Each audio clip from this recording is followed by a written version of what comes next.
Hello and welcome to this 4-part series in which we run through how to ride a motorcycle. So if it's something you've always wanted to do, stay tuned in and come along for the ride.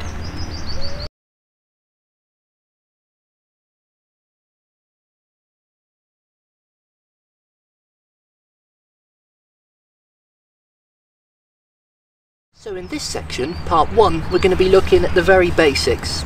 So we're just going to be looking around the bike and looking at the controls of the bike, the essential things you need to know, how to get the bike moving and stopping safely. So we're going to be having a look at where the brakes are located, which brake is which. We're going to be looking at where the accelerator is, and of course all of the handlebar instruments and controls that you need to learn about as well. So if you already know these basic things, I'd recommend you skip forward to the next part where we'll be looking at the biting point and how to get the motorcycle moving. Now when you learn to ride, you'll probably be learning to ride on a much smaller machine than this. Most driving schools use a 125cc bike because they're more agile, easier to control and just much more comfortable to learn on. This is a big bike. This is a Kawasaki Z1000 SX weighing over 200 kilograms, so it's not your ideal learner bike, but it's the only bike I've got and all the concept, especially with the controls, is exactly the same. So let's get started. Okay, so I'm going to jump on the bike now and just talk you through all of the basic controls on a motorcycle. As I explained, this bike is a big bike, but you'll find the controls in all the same places on the bike that you're learning on, especially the brakes, the clutch and the accelerator. The only things that might differ are the location of your light switches and of course the way the handlebars are laid out, but that shouldn't be too much of an issue. Here I am sat on the motorcycle. Now this bike's fairly comfortable. I can get both feet flat on the ground when I'm sat on the seat. If you're a shorter person, you can get bikes lowered, and you can also buy bikes lowered standard from the factory to help you with that.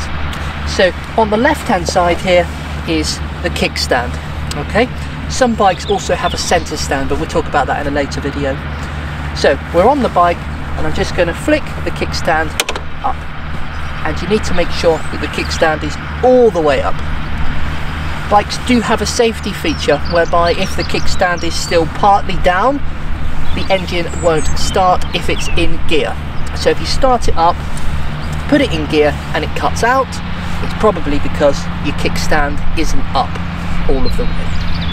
So having a look then on the handlebars to start with. On the right hand side, we twist the throttle by twisting the right grip. And on most bikes that's very sensitive, especially on a big bike like this, so take it easy when you try that for the first time. On the right hand side we have the front brake.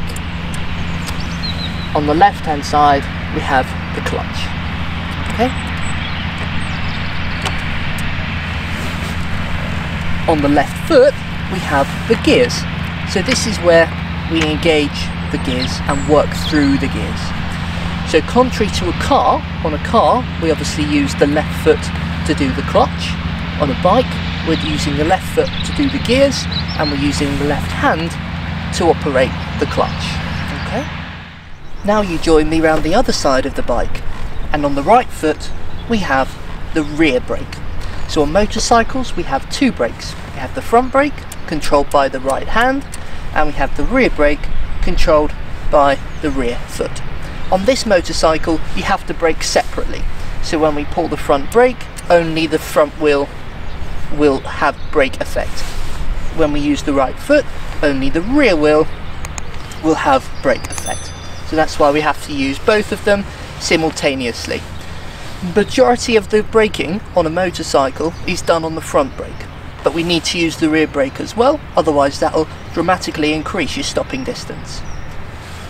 Some motorcycles these days have joint braking systems.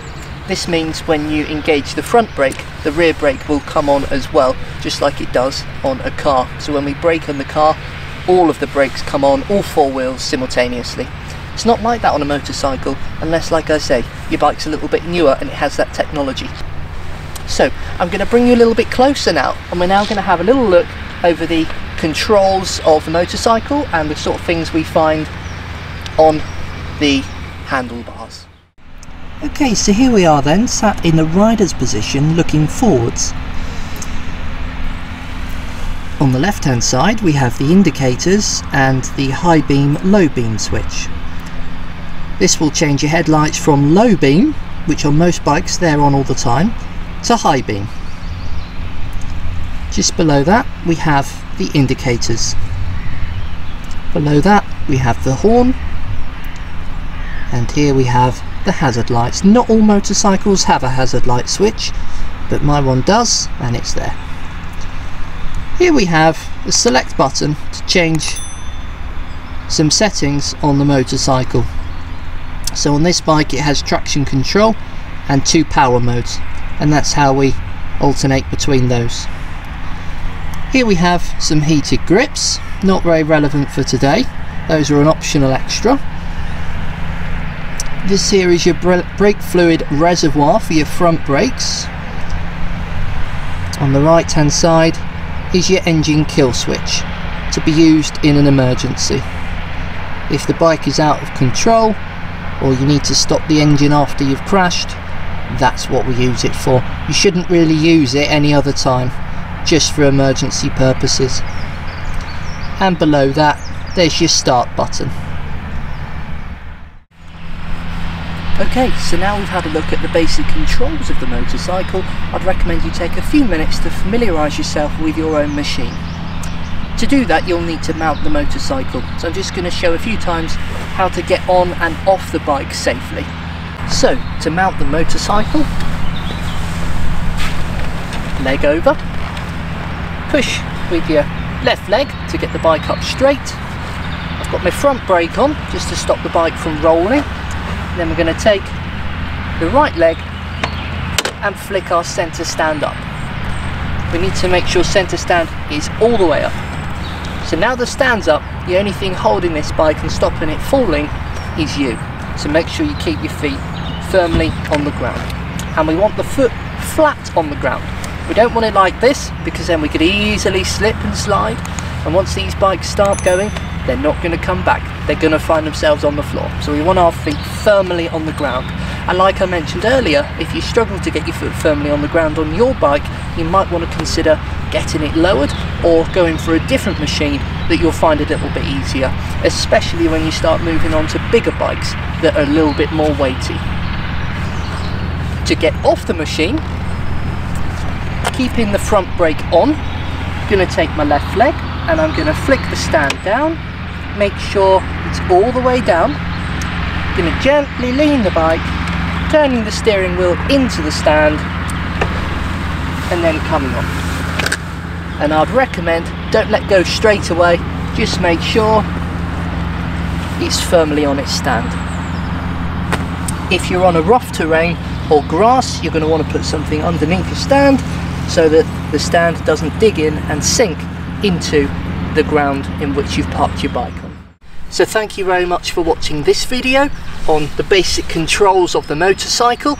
As I just said, take a few moments to familiarise yourself with your own machine and don't rush. Chances are you're going to be learning with the supervision of an instructor, which of course I would always recommend, and you're going to need an instructor to help you through your test anyway, especially when it comes to actually taking the test.